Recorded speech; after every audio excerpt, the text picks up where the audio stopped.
The power of forgiveness. Everyone has experienced the sweet release of forgiveness, as well as the hard coldness of not forgiving.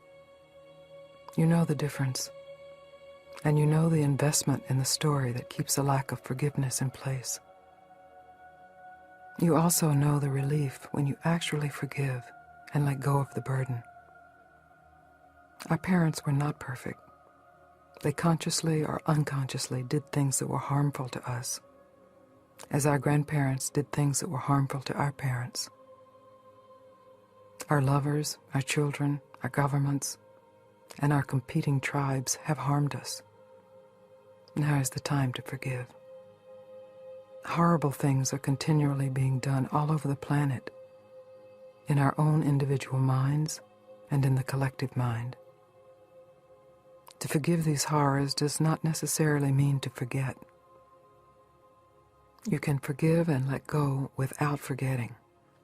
A huge learning and humbling occurs when you are willing to see the story of humanity in all of its horrors.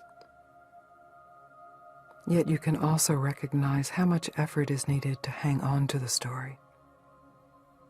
You can see that all of the effort and attention put into hanging on are actually a meditation on not forgiving. The stories continue to replay with an obsession over what should have been done or what might be done again. Continuing to replay the story saps your energy. It is exhausting. I honor the need to remember and to witness the horror that has been done and is still being done. But usually we bring to that memory more hatred, suffering, and misery, which ensures even more hatred, suffering, and misery. After the war in Yugoslavia in 1999, I saw a news clip of a home video filmed by a man who said he was making the video so that his children could see what had been done to them, so that they would never forgive or forget. The horrors occurring at that time were themselves in retaliation for what one group of people had previously done to the other. The futility and the waste of this kind of tribal warfare is going on within our own minds as well.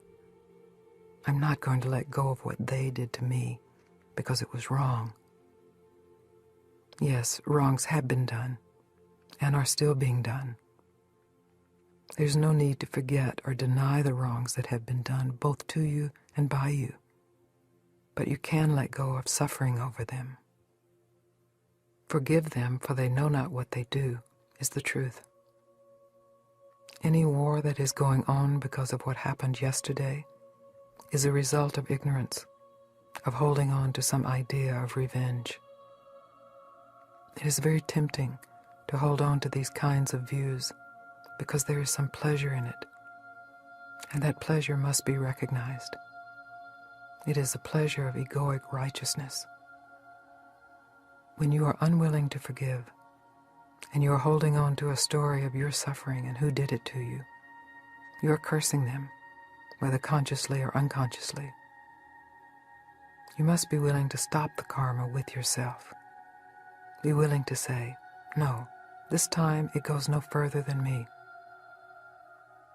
This is the willingness to be at peace. The willingness to forgive is a natural outgrowth of the willingness to be free, and gives you the clarity to recognize the temptation to hold on. I once called my mother on Mother's Day. My mother was a sarcastic and mean alcoholic.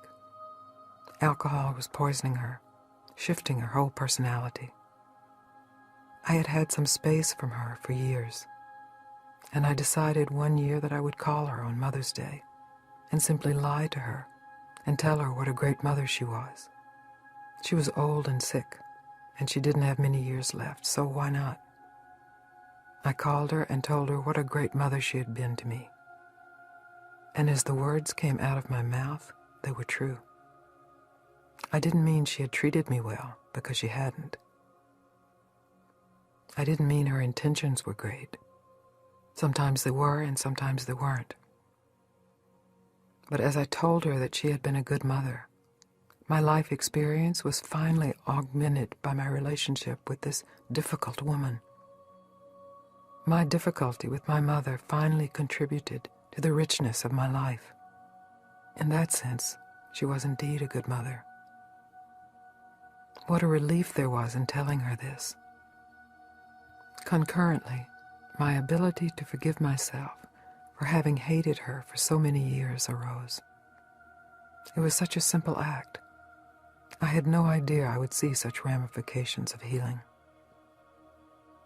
Finally, to be able to forgive this whole experience of humanity, with all of its functions, drives, aggressions, and desires, is to recognize what is untouched by any of that, what remains pure, innocent, and free even in the grossest of stories. In our desire to hold on to revenge, we actually keep ourselves from the experience of freedom. As with everything else, in our desire to hold on to one thing, we keep something else away. In the desire to give something, we actually receive. You can inquire directly within, what am I not willing to forgive? As you do this, you find another opportunity to bring to consciousness what has not been consciously seen, what might still be holding your mind in bondage. No effort is needed here, only the willingness to be completely honest. Once you have honestly seen what you are not willing to forgive, you might also find it helpful to ask yourself, what am I willing to forgive? Recognize forgiveness and savor it for a moment. It is important to not force anything, just to welcome all into the heart of consciousness. Can you forgive? Can you accept forgiveness?